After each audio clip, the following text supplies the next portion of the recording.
December மாதம் தொடங்கிருச்சு அப்படின்னா ஜனவரி வரப்போகுது அப்படின்னு உங்களுக்கு நல்லாவே தெரியும். ஒரு வருஷம் முடிய போகுது அப்படின்னா அடுத்த ஒரு வருஷம் உருவ போகுது. நியூ இயர் வரப்போகுது அப்படின்னா டிசம்பர் மாதம் ப்ரெடிக்ஷன்ஸ் நிறைய வர ஆரம்பிச்சிடும். அதாவது 2026 எப்படி இருக்க போகுது, ஜாதக ரீதியாகவும் சரி, இந்த அந்த ப்ரொடிக்ஷன் சொல்லுவாங்கல்ல, 2026 இப்படி இருக்கும், நாஸ்ட்ராடமஸ், பாபா வாங்கா, இன்னும் தெலுங்குல ஒருத்தர் இருப்பார் போல, ஞானி இருக்கார் போல, ஸோ அந்த ஞானி அப்படின்லாம் நிறைய ப்ரெடிக்ஷன்ஸ் போயிட்டு இருக்கு. ஸோ ப்ரெடிக்ஷன்ஸ் அப்படின்னா என்ன அப்படின்றத நம்ம நிறைய டைம் சொல்லியிருக்கோம். பட் நாமளும் ஒவ்வொரு வருடங்களாக சொல்லித்தான் ஆகணும். எத்தனை தடவை வருஷங்கள் ஓடிட்டு இருக்கோ அத்தனை வருஷம் நம்மளும் அதை சொல்லிக்கிட்டே தான் இருக்கணும், வேற வழி இல்லை, காலத்தின் ஓட்டம்.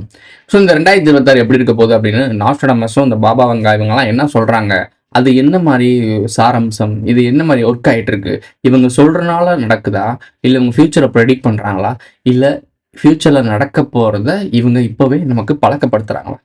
மூணாவது பாயிண்ட், அதாவது ஃபியூச்சரில் இதெல்லாம் நாங்கள் பிளான் பண்ணி போகிறோம், அதை இப்போ இருக்க மக்களுக்கு வந்து இது ப்ரெடிக்ஷன், ஃபியூச்சரில் இதெல்லாம் நடக்க போகுது அப்படின்னு சொல்லி இங்கே நம்ப வச்சுட்டோம் அப்படின்னா அவங்க மைண்டில் சப்கான்ஷியஸாக பதிஞ்சிடும். அதை அப்படியே கடத்துவாங்க, எல்லாத்தையும் சொல்லி பார்த்தியோ ஃபியூச்சரில் எப்படி நடக்க போதும் அப்படின்னு சொல்லி பேசுவாங்க.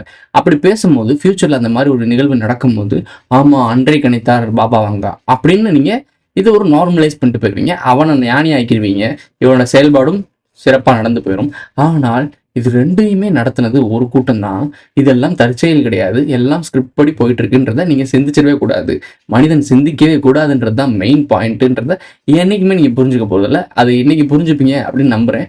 வாங்க வீடியோக்குள்ள போலாம்.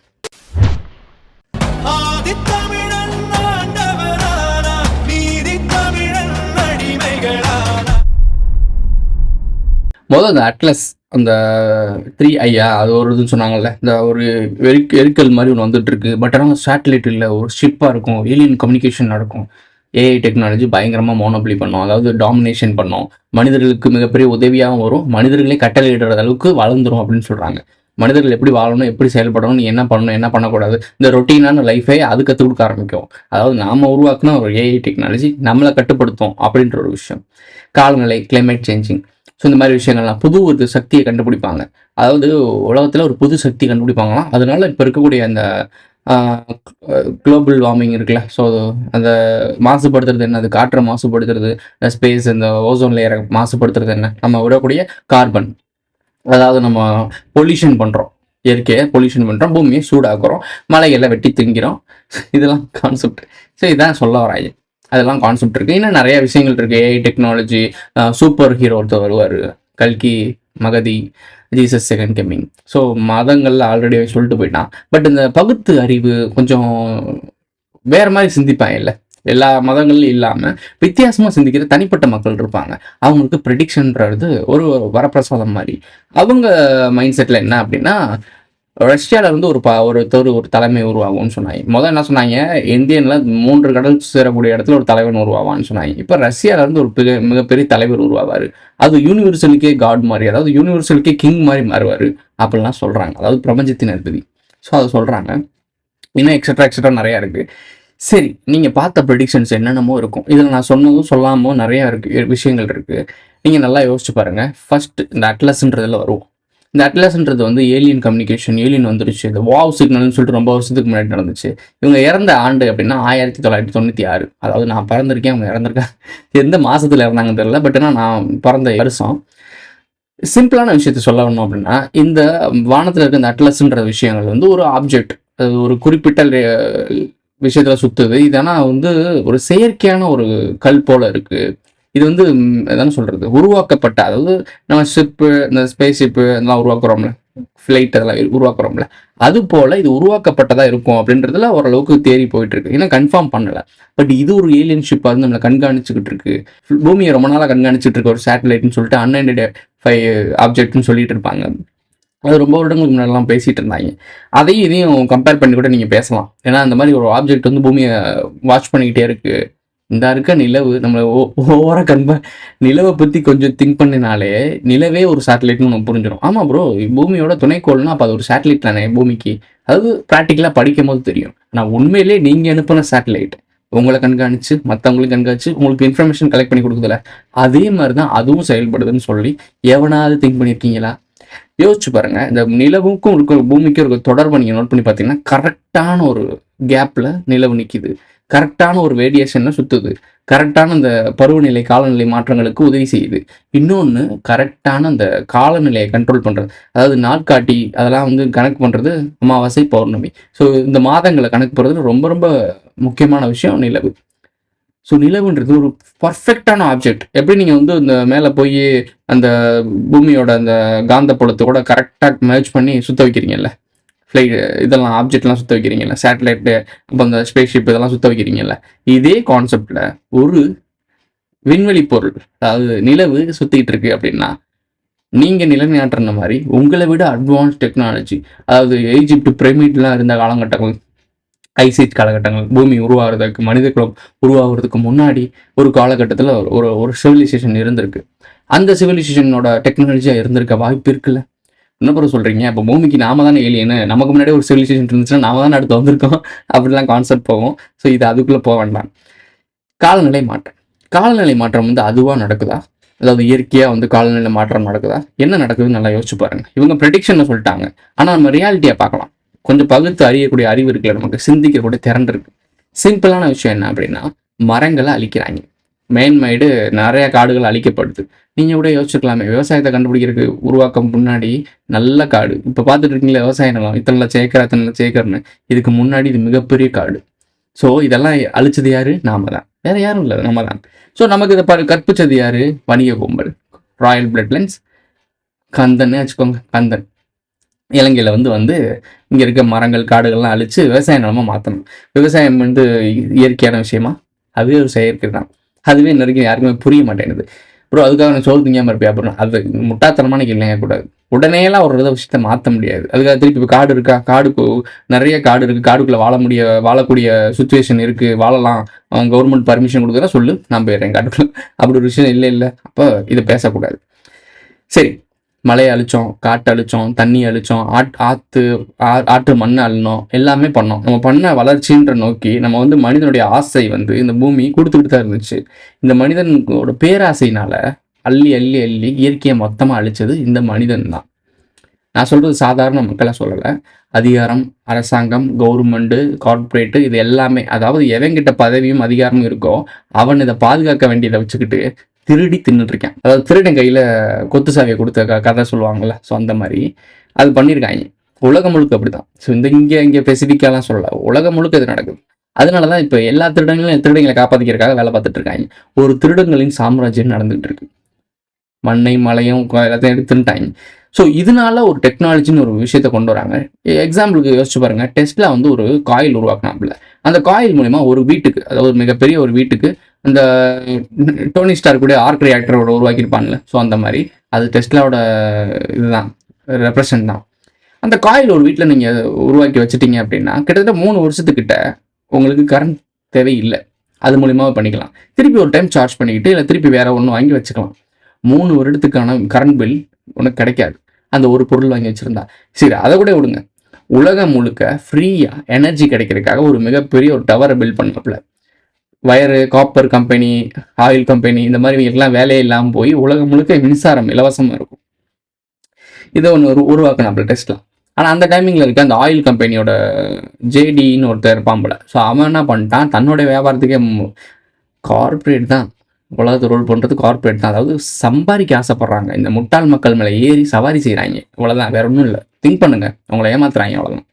ஸோ அந்த டெக்னாலஜி வந்துச்சு அப்படின்னா உலகம் முழுக்க மின்சாரம் இலவசம். வயர் மூலிமா வராது, வயரே தேவையில்லை.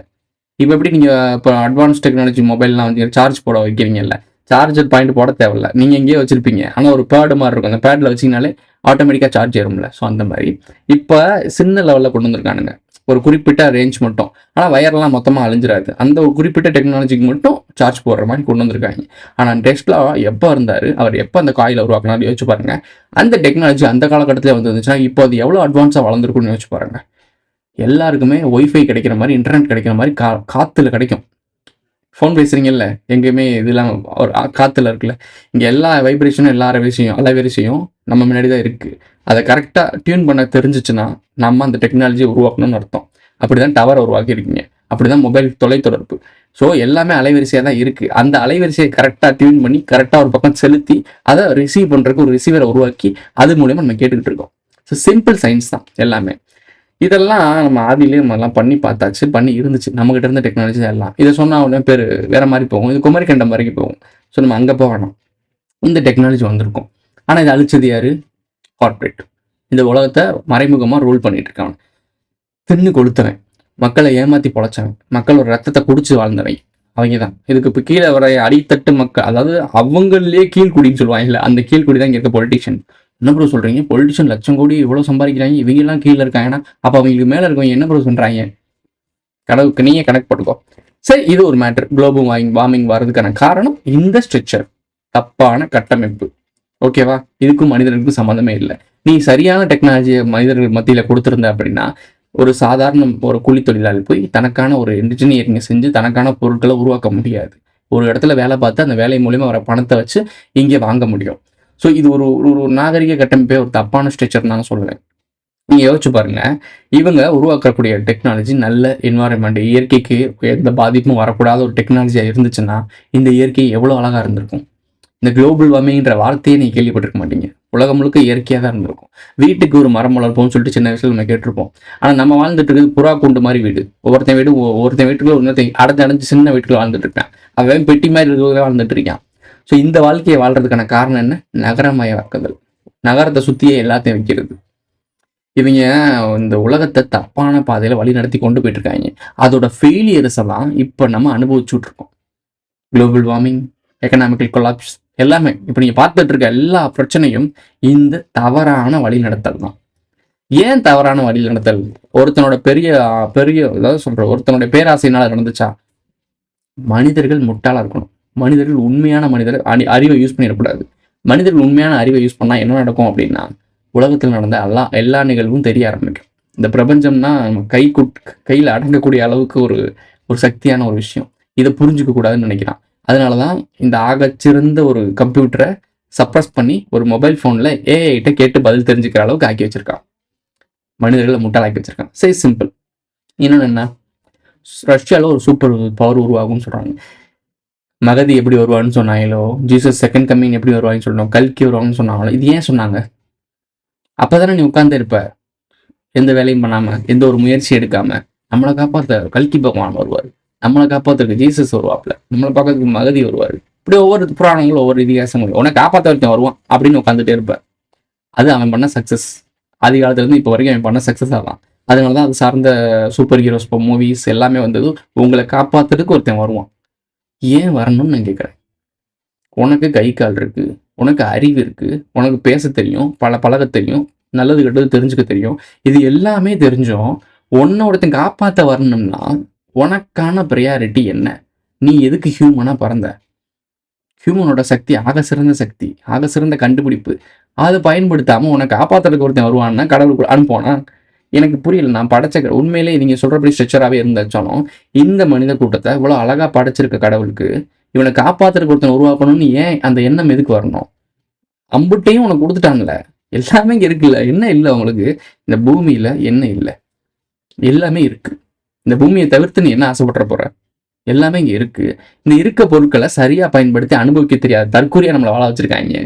இதுக்கு உன்னை காப்பாத்துறதுக்கு ஒரு கடவுள் வரணும். அப்படி நம்ப வச்சுட்டு கடைசி வரைக்கும் இவங்க செய்யக்கூடிய அக்கிரமங்கள்லாம் பண்ணிட்டு, ஐயோ கலியுகம் அப்படிதான் இருக்கும், அவங்க பண்ற அக்கிரமங்களை தெரிய விடாம பாத்துக்கிறதுக்காக இது கலியுகம் இப்படிதான் இருக்கும்னு நம்ப வச்சுட்டான். இப்படி இருக்குன்னு அவசியமே இல்லை, ஆனா நான் நம்ப வச்சுட்டான். இந்த அநியாயம் அக்கறங்கள்லாம் நீ பார்க்கும்போது என்ன நினைக்கும் அப்படின்னா, உன் மனசு சப்கான்சியஸா என்ன சின்ன வயசுல இருந்து கேட்ட வார்த்தைகளை வச்சு என்ன நினைக்கும்? களி முத்தி போச்சு. சரி, களி முத்தி போச்சு, என்ன ஆயிரும்? கல்வி காப்பாத்து வர எல்லாத்தையும்.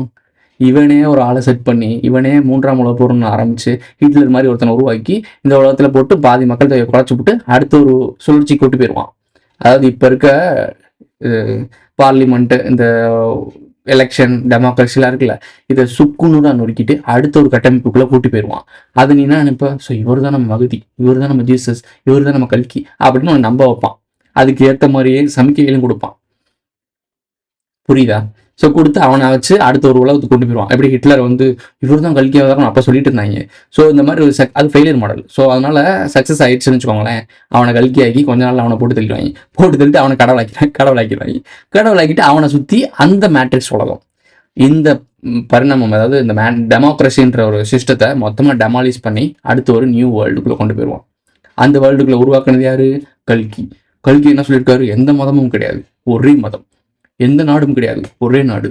எந்த லாங்குவேஜும் கிடையாது, ஒரே லாங்குவேஜ். புரியுதா? இதை கேட்கும் போது இனிக்கும், உனக்கு இனிக்கும். நாடுகளுக்குள் எல்லை இல்லை, இந்த இனிமேல் சண்டைகள் இல்லை, போர்கள் இல்லைன்னு சொல்லும் போது இனிக்கும். ஆனால் அது அவன் பண்ணது, மேன்மேடு. ஸோ இது ஸ்கிரிப்ட் படி போயிட்டு இருக்கு. இந்த உண்மைகளை தெரிஞ்சிடக்கூடாதுன்றக்காக தான் இந்த பாபா வங்கா காபா வங்கா எவனையா ஒருத்தனை இறக்கி விட்டு ஜோசியக்காரங்க அப்படின்னு. ஏன்டா என்ன எங்களை பார்த்தா பைத்தியக்கார மாதிரி தெரியுதா? ஆக சிறந்த மூளை எல்லாருக்குமே இருக்கு. அந்த மூளையை பயன்படுத்தினாலும் இங்க நடக்கிறது என்னன்னு தெரியும். அப்படி நடக்கிறது எதுவுமே தெரிஞ்சுக்க விடாம ஒரு மேட்ரிக்ஸ்ல ஒன்று ஓட விட்டுருக்காங்க. காலைல எந்திக்கணும், குளிக்கணும், சாப்பிடணும், வேலைக்கு போகணும், ஸ்கூல் போகணும், காலேஜ் போகணும், ஸ்கூல் போகணும், காலேஜ், இப்படியே ஓட விட்டுட்டு இருந்தா அவன் என்னைக்கு நிதானமா உட்காந்து சிந்திப்பான்? எதுக்கு படிக்கிறானே தெரியல, எந்த வேலைக்கு போறானே தெரியல. நான் பார்த்துருக்கேன், இன்ஜினியரிங் படிக்கிறான், கொத்தனால பார்த்துட்டு இருக்கேன், டிகிரி முடிச்சு பிஇ முடிச்சிருக்கான். என்ன படிச்சவன் படிச்ச வேலைக்கு போறதே இல்லை. ஏன்னா இவங்க படிக்க வைக்கிற வேலை வந்து ஒரு 50% தான் ஒரு படிச்சதுக்கான வேலை இருக்கு அப்படின்னா, இவன் 1000% படிச்சுட்டு வரான். அங்க 500 வேலை ஆட்கள் தான் தேவை, புரியுதா? ஆனா இவங்க படிக்கிறது 10,000 பேர். 10,000 பேர் இருக்கிற இடத்துல 500 வேலை தான் இருக்குன்னா, அப்ப இது தப்பான ஒரு சிஸ்டம் தான். உங்களுக்கு புரியவே இல்லையா? போய் படி மார்க்கெட்டு புள்ளிய போட்டு அடிச்சு சாவடிச்சுக்கிறீங்க. உங்களும் நான் சொல்றேன்ல, இதெல்லாம் எல்லாமே மேட்ரிக்ஸ். இந்த போலியான உலகத்தை உண்மைன்னு நம்பிக்கிட்டு நீ செத்துக்கிட்டு இருக்க. பொருளாதாரம் உன்னை நெருக்கிக்கிட்டு இருக்குன்றது கண்ணு தெரியுதா? பாபா அவங்க 2026 என்ன சொன்னான்னு கேட்டுட்டு உட்காந்துட்டு இருக்கீங்க, உட்காந்து பைத்தியக்காரங்களா. 2028 பொருளாதார வீழ்ச்சி, அதையும் சொல்லியிருக்கேன். அந்த அம்மா பொருளாதாரம் நெருக்கடி வரும். ஆமா, அந்த அம்மா உட்காந்து படிச்சிச்சு, ட்ரேடிங் பண்ணிச்சு உட்காந்து. தற்குறிகளா? இவங்க பேரை சொல்லி இவங்க 1-2 சொல்லியிருப்பாங்க. இந்த காலகட்டத்தில் நடக்கிறத ஒரு சில விஷயம் கணிச்சிருப்பாங்க. இவங்க என்ன பண்ணியிருக்காங்க, இதெல்லாம் வச்சு ஓகே இதை அப்படியே பிடி, இதை அடுத்த ஃபியூச்சர் நம்ம என்னென்ன பிளான் பண்ணுறோமோ அந்த பிளான் இந்த அம்மா பேரில் எழுதி வை, இவங்க அம்மா பேரில் போட்டு வைப்போம், இவங்க பேரில் கிரெடிட்டை போடு அப்படின்னு சொல்லிட்டு அவங்க பண்ணுற பிளான் அப்படிலாம் இவங்க ப்ரெடிக்ட் பண்ணி வச்சுட்டு போன மாதிரி காட்டி விட்டுறாங்க. ஆமாண்டாங்களா? சரி, பொருளாதார வீழ்ச்சின்னு வரப்போகுது. அப்போ என்ன இப்போ, ஆமாண்டா பாபா அவங்க சொன்னாங்க, சரி அப்படி சொல்லிட்டு கை தட்டி வீழ்ச்சி தூங்கிடுவியா? பொருளாதார வீழ்ச்சி முதல் ஏன் வரணும்? ஒரு ஒரு டெமோக்ரஸியும் ஒரு எக்கனாமிக்கல் ஒரு விஷயமும் தப்பா பில்ட் பண்ண போகும்போது அது ஒரு விஷயம் விழுகுது, ஒரு விஷயம் டெமாலிஸ் ஆகுதுன்னா அது தப்பான பில்லர், தப்பான பேஸ்மெண்ட் போட்டால் தான் அது விழுகும். நம்ம எக்கனாமிக்கை பற்றியும் ஃபினான்ஸை பற்றியும் இந்த காசு பற்றியும் கோல்டு எது உண்மையான பணம் அப்படின்றத பற்றியும் பேசியிருக்கோம். ஸோ உண்மையான படம் என்னன்னே தெரியாம போலியான ஒன்று நம்பி இருந்தேன்னா போலியான விஷயம் ரொம்ப நாள் நிலைச்சு நிற்காது.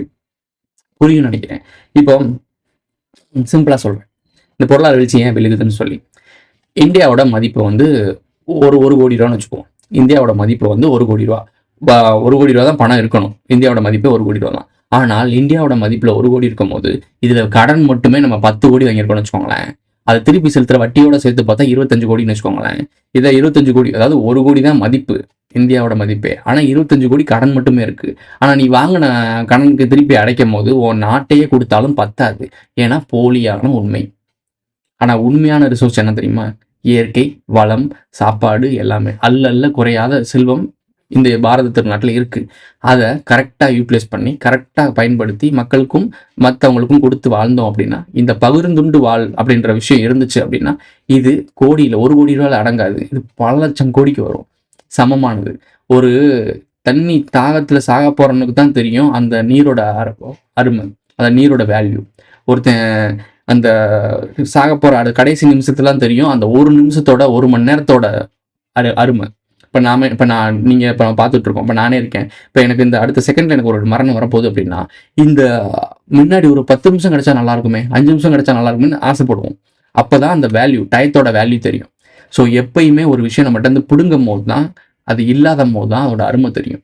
இவன் என்ன பண்ணுறான் அப்படின்னா, இவனே நம்மளை இதை அலட்சியப்படுத்தி, உண்மையான வாழ்க்கையை அலட்சியப்படுத்தி, இந்த உண்மையான அறிவு, உண்மையான ஞானம், உண்மையான உலகம் இதெல்லாம் நம்மளை வச்சே அழிக்க வச்சு, நம்மளை வச்சே முட்டாளாக்கிட்டு, கடைசி நீங்கள்லாம் முட்டாளா இருக்கீங்க, இதெல்லாம் சரிப்படுத்துறேன்னு சொல்லிட்டு இந்த கல்கி படம் வந்துச்சு. சில படத்துல என்ன சொல்லுவாங்க, இருக்க ரிசோர்ஸை நீங்கள் கொடூரமாக பயன்படுத்துனீங்க, உங்கள்கிட்ட இருந்து உங்களுக்கு கைக்கே எட்டாத அளவுக்கு கொண்டு போயிட்டேன், இயற்கையும் சாப்பாடு உணவு எல்லாத்தையும் இயற்கை எட்டாத இடத்துக்கு கொண்டு போயிட்டேன்னு சொல்லுவான் ஒன் வேர்ல்ட் கவர்மெண்ட். அவன் கட்டுப்பாட்டுக்குள்ளேயும் அவனுடைய சிஸ்டத்துக்குள்ளே நீங்கள் அடங்கின மட்டும்தான் அந்த இடத்துக்கே உனக்கு இடம் கொடுப்பான். ஒன் வேர்ல்ட் கவர்மெண்ட் அப்படி தான். மைக்ரோசிப்பை போட்டு என் கூட சேர்ந்து எனக்கு நீ நிரந்தரமான அடிமையாக மாறினா மட்டும்தான் உனக்கு உள்ள கேட்டுக்குள்ள அலோடு. அதான் அவன் பண்ணுவான் எதிர்காலத்தில். அதுக்கு தான் அவனை இப்போ தயார் பண்ணிட்டு இருக்கான். முட்டாள் மாதிரி உட்காந்துக்கிட்டு எதையாவது பார்த்துக்கிட்டு உட்காந்துருக்க. சரி, அதுக்கு ஒரு போர் நடத்தும். அந்த போர் நடக்கணும்னா சும்மா நடக்கக்கூடாதுல்ல, எல்லா லெவல்லையும் அந்த போர் போர் ஆமாம் போர் போர்னு கத்திட்டே இருக்கணும்ல. அதுக்கு தான் எல்லாரும் கத்த வச்சிருக்காங்க. பொருளாதார வீழ்ச்சின்னு ஒன்று விழுகுதுன்னு வச்சுக்கோங்களேன். விழுகும் போது என்ன நடக்கும்? மக்கள்லாம் கேள்வி கேட்பான். சும்மாவா கேள்வி கேட்பான்? சோறு இருக்காது, தண்ணி இருக்காது, பிள்ளைக்கு பால் கொடுக்க முடியாது, சாப்பிட முடியாது. வயிற்றுக்கு போக தான் எல்லாமே, தனக்கு போக தான் தானமும் தர்மமும். அப்போ ஒருத்தன் இல்லாம போகுதுன்னா அவன் அதை அடையிறதுக்கு என்ன வேணா செய்வான், கிளர்ச்சி. புரியுதா? இது நடக்கும். இது அடக்கிறதுக்கு நம்ம கவர்மெண்ட் என்ன பண்ணும்? ராணுவத்தை இறக்கும். சரி, ராணுவம் வந்து என்ன பண்ணுவாங்க? மக்கள் அடிப்பாங்க. அப்போ மக்கள் சும்மா இருப்பானா? வெளிநாட்டுக்காரன் உள்நாட்டுக்காரன் இதை ஆரம்பிச்சு விட்டா என்ன பண்ணுவான்? இந்த மக்களுக்கும் ஃபீட் பண்ணுவான். இலங்கை மக்களுக்கு திடீர்னு ஆயுதம் வானத்திலிருந்து கொடுத்துச்சா? புரியும் நினைக்கிறவங்க. சரி, யாரு ஹெல்ப் பண்ணது? சரி, ஹெல்ப் பண்ணலப்பா, சரிப்பா, இவனுக்குன்னு அறிவு இருக்கு, இவனே ஏதோ ஒன்று பண்ணிட்டான்னு வச்சுக்கோங்களேன், என்ன நடக்கும்? உள்நாட்டு கிளர்ச்சி. பல நாடுகள் நடந்துட்டு இருக்குல்ல, காசா இஸ்ரேல்லாம் நடந்துட்டு இருக்குல்ல, அந்த மாதிரி நடக்கும். இது நல்லதா? போர் நல்லதா? அதை சொல்லுங்க. எல்லா பக்கமும் இழப்பு, உயிர் இழப்பு தேவையே இல்லை. ஆனால் இது நடக்கும். ஏன்னா தப்பான டெமோக்ரஸி, தப்பான சிஸ்டம். அவன் இந்த சிஸ்டத்தை டெமாலிஷ் பண்ணி புதுசாக ஒரு சிஸ்டத்தை கொண்டு போறதுக்கு நாம என்ன தக்காளி தொகுத்து சாகணும்? இதைத்தான் நான் கேட்டுக்கிட்டு இருக்கேன். சரி, இது நம்ம புரியுதா புரியலன்னு அப்புறம் இவன் இந்த ஒன்வல் கவர்மெண்ட்ல கூட்டி போயிட்டான்னு வச்சுக்கோங்களேன், இதுல பாதி மக்கள் தொகை குறையும். 800 கோடி மக்கள் தொகை இருக்கு இந்த நாட்டுல, உலகம் முழுக்க. ஸோ 800 கோடி மக்கள்ல 400 கோடி மக்கள் அனாமத்தா ஏன் செத்தான் எதுக்கு செத்தானே தெரியாம ரேண்டமா செத்து போயிட்டானா என்ன ஆகுன்னு யோசிச்சு பாருங்க. 400 கோடி மக்களுங்க, என்ன நினைச்சிட்டு இருக்கீங்க? எவ்வளவு மக்கள் யோசிச்சு பாருங்க. எத்தனை குழந்தைங்க, எத்தனை வயதானவங்க முடிஞ்சு போயிடுவாங்க. ஏன் செத்தான் எதுக்கு செத்தானே தெரியாம போயிடுவாங்க. அடுத்து இருக்கக்கூடிய மக்களை இவங்களுடைய பவரும் இவங்களுடைய பொட்டன்ஷியலையும் வச்சு இந்த பயத்தை, இத்தனை கோடி மக்கள் இறந்துருக்காங்கன்னு சொன்னாலே நீ பயந்துருவ. ஸோ அந்த பயத்தை வச்சு அவன் உனக்கு எல்லாமே தரேன், உனக்கு அடைக்கலம் தரேன், எல்லாமே தரேன்னு கூப்பிட்டான்னா நிச்சயம் போவேன். அது நிரந்தரமான அடிமையாக மாற்றப்படும். அவன் அது போலியான உலகம், நம்ம போனது வந்து தப்பு, நம்ம முன்னோர்கள் தெரியாமல் அறியாமையில பயத்தில் வந்து இங்கே உட்காந்துட்டாங்க, இந்த இடத்துக்கு வராமல் இருந்திருந்தாங்கன்னா நம்ம வாழ்க்கை எப்படியோ இருந்திருக்கும்னு நீ யோசிக்கிறதுக்கு இன்னமும் ஒரு 100-150 வருஷம் ஆயிரும். இந்தியா சுதந்திரம் அடைஞ்சு இப்போதான் அவனுக்கு தெரியுது சுதந்திரமே ஒரு போலின்னு. ஸோ இதுக்கப்புறம் தான் இன்னொரு 50 வருஷம் அது தெரிஞ்சிடக்கூடாதுன்ற வேர்ல்டு வார் வந்துருச்சு. வேர்ல்டு வாருக்கு அப்புறம் என்ன நடக்கும்? இன்னொரு சுழற்சி. அந்த சுழற்சிக்குள்ள போய் அதை நீ உணர்றதுக்குள்ளேயுமே அவன் அடுத்த சுழற்சியை ரெடி பண்ணி வச்சிருவான். இதை டெமாலிஷ் பண்ணிட்டு நீ உணர்ந்துட்டேல, அங்க ஒரு பஞ்சாயத்தை உருவாக்கி நீ அழிக்கிறதுக்கு முன்னாடி அவனே அதை அழிச்சிட்டு புதுசான உலகத்துக்கு அவனை கூட்டி போயிடுவான். ஆனா நீயே அதுக்கு போன மாதிரி நான் நம்ப வைப்பான். ஏமாத்துறாங்க, காலங்காலமா ஏமாத்துறாங்க. இது குமரிக்கண்ட அழிவுல இருந்து ஆரம்பிச்சிருச்சு. குமரிக்கண்ட அழிவுக்கு முன்னாடி வேற ஒரு வாழ்க்கை, அந்த வாழ்க்கையை தான் நம்ம வாழணும்னு நான் சொல்லிட்டு இருக்கேன். அப்புறம் அதுக்கான குமரிக்கண்ட வாழ்க்கைன்னா அப்புறம் நம்ம தமிழ் மொழியே பேசாம நம்ம வேற மாதிரி வாழ்ந்துட்டு இருந்தோம். அப்படி போயிடாத. குமரிக்கண்ட வாழ்க்கைன்றது ஒரு சொர்க்கபுரி. மனிதனுடைய தோற்றம் வந்து சொர்க்கமான ஒரு உலகம். அந்த சொர்க்கமான உலகத்தை அழிச்சு பலாயிரம் வருடங்களா அவனை அடிமையா வாழ வச்சிருக்கான். ஒவ்வொரு டைமும் நீ அவைக்கணி ஆகும் போது, புரட்சியை உருவாக்கும் போது அவனே ஒரு பிரச்சனையை உருவாக்கி அவன் ஆட்களை வச்சு டெமாலிஷ் பண்ணி மக்களை அழிச்சு ஒடுக்கி அடுத்த சுழற்சி கொண்டு போயிட்டே இருக்கான். இந்த ஒரே அரைச்சமாவை தான் மகாபாரத போர், ராமாயண போர், அந்த போர், இந்த போர் உன் தலையில விதைச்சிட்டு இருக்கான். இதெல்லாம் காலங்காலமா நடந்துட்டு இருக்கு. நீ உனக்கு தெரிஞ்ச போர்னா முதலாம் உலக போர், 2ஆம் உலக போர், 3ஆம் உலக போர் வரப்போகுது. இதுதான் உனக்கு போர் உனக்கு தெரிஞ்ச வரைக்கும். அதுக்கு முன்னாடி போய் பார்த்தாலும் காலமாக இந்த மாபெரும் போர் நடந்துட்டே இருந்திருக்கு. ஏன் நடக்கணும்? எதுக்கு நடக்கணும்? ஏதோ ஒரு உண்மையை மறைக்கிறதுக்கு இங்க எல்லாருமே பாடுபடுறாங்க. ஒரு ஒட்டுமொத்த ஸ்ட்ரெச்சர் உருவாகுதுன்னு புரியுதா? இதைத்தான் சொல்லிட்டு இருக்கோம். இன்னமும் இதை பத்தி டீட்டெயில்டா சொல்ல முடியும். கேட்கறதுக்கு நீ தயாரா இல்லைன்றப்போ இதை போய் நான் எதுக்கு சொல்லிட்டு இருக்கணும்? தெளிவா சொல்றோம். இதோட இந்த வீடியோ முடிஞ்சிருச்சு. இந்த வீடியோ பிடிச்சிருந்துச்சுன்னா சேனல்ல மெம்பர்ஸ் ஆட் ஆகுங்க, ஜாயின் பட்டன் போட்டு விடுங்க. Super thanks. சூப்பர் சாட்னா எஸ்என்ற சிம்பிள் தட்டி விடுங்க. அடுத்த ஒரு வீடியோ சந்திக்கலாம்.